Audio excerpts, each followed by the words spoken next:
শুধু একজন হজযাত্রীকে বিমানে না তোলার কারণে আল্লাহ অলৌকিকভাবে আকাশ থেকে 2 বার বিমান ফেরত পাঠাইছে। ঘটনাটা মাত্র 2 দিন আগের। আপনারা অনেকেই পত্র পত্রিকায় দেখেছেন, লিবিয়ার একজন মুসলিম যুবক তিনি এই চলতি বছরে হজ করার জন্য সৌদির উদ্দেশ্যে রওনা হয়েছিলেন। উনি যখন ইমিগ্রেশন পাস করে, বোর্ডিং পাস করে যখন তিনি চলে আসছেন বিমানে উঠবেন, সর্বশেষ যাত্রী তিনি বিমানে ওঠার জন্য, উনি যখন উঠবেন তখন সিকিউরিটি গার্ড তাকে বলছেন যে আপনার পাসপোর্ট জনিত সিকিউরিটি ইস্যু রয়েছে, এর কারণে আপনি বিমানে উঠতে পারবেন না, আপনার হজে যাওয়া হবে না। উনি বলছেন যে আমাকে যখন বাধা দিল আমার মধ্যে কোনো হতাশা কাজ করতেছিল না, কারণ আমার মধ্যে প্রবল ইচ্ছা আর আগ্রহ ছিল যে আল্লাহ অবশ্যই আমাকে মক্কায় নিয়ে যাবে, আমাকে হজ করার জন্য নিয়ে যাবে। সিকিউরিটি গার্ডের আমাকে সান্ত্বনা দিতে লাগলেন, দেখেন যে আপনার সমস্যার কারণে আপনি যেতে পারবেন না, আল্লাহ বাঁচায় রাখলে আপনি আপনার সামনেবার যাবেন। তো উনি বলছেন দেখেন আমি হজ করার জন্য নিয়ত করেছি এবং বাসা থেকে বের হয়ে আসছি, নিয়ত করার দায়িত্ব আমার আর নিয়ে যাওয়ার দায়িত্ব আল্লাহ পাকের, অতএব আমি যেহেতু এখান পর্যন্ত চলে আসছি, আপনারা বিশ্বাস করেন এই বিমান যাবে না, আমাকে না নিয়ে এই বিমান যাবে না। উনি কথাটা বলতে বলতে বিমান স্টার্ট হয়ে গেছে, দরজা বন্ধ করে দিয়ে চলে গেছে। আকাশে যখন উড়ে চলে গেছে হঠাৎ বিমানের মধ্যে সমস্যা, যান্ত্রিক ত্রুটি, তখন বিমান আবার ব্যাক করছে। ব্যাক করার পরে তারা দরজা না খুলেই, পাইলট দরজা না খুলেই আবার এগুলো ঠিক করেছে। ঠিক করার পরে আবার বিমান উড়ে চলে গেছে।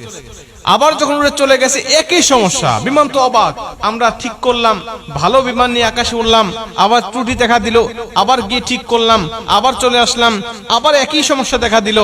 উনি বলছেন আমি দ্বিতীয়বার আল্লাহর কসম করে বলছি যে আল্লাহর কসম, ওই আমের আল মাহদি যতক্ষণ পর্যন্ত আমার বিমানে না উঠবে ততক্ষণ পর্যন্ত আমি বিমান আকাশে উড়াবো না।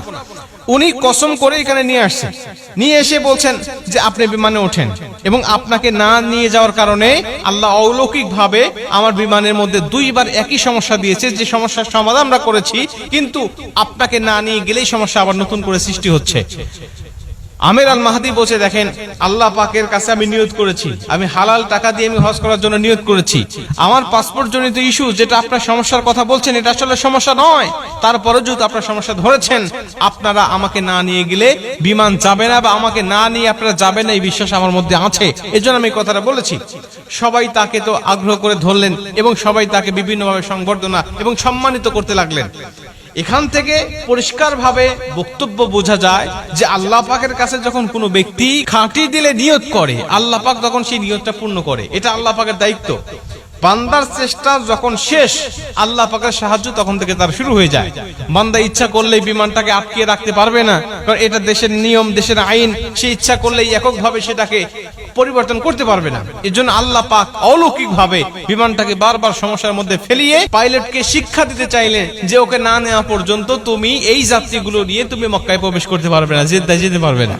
প্রিয় ভাইরা আমার, বান্দার চেষ্টা থাকতে হবে, আগ্রহ থাকতে হবে। আল্লাহ পাক দেখেন বান্দার ভিতর তামান্না নিয়তটা কি আছে, আল্লাহ পাক দেখেছে বান্দা নিয়ত খাঁটি সহি হালাল টাকা দিয়ে সে হজ করতে যাচ্ছে, কেন সে যেতে পারবে না, আমি আল্লাহ তাকে নিয়ে যাব। ইউসুফ আলাইহিস সালাতু ওয়াস সালামকে যখন ঘরের মধ্যে জুলাইখা বন্দী করে ফেলেছিলেন, ইউসুফ আলাইহিস সালাতু ওয়াস সালাম দেখলেন আমার শক্তি এখানে আর নাই, আমার শক্তি কতটুকু, ওই দরজা পর্যন্ত আমি যেতে পারবো, দরজা পর্যন্ত আমি হেঁটে হেঁটে যেতে পারবো বা দৌড়ায় যেতে পারবো, কিন্তু দরজা খোলার শক্তি আমার নাই, কারণ চাবি আমার হাতে নাই।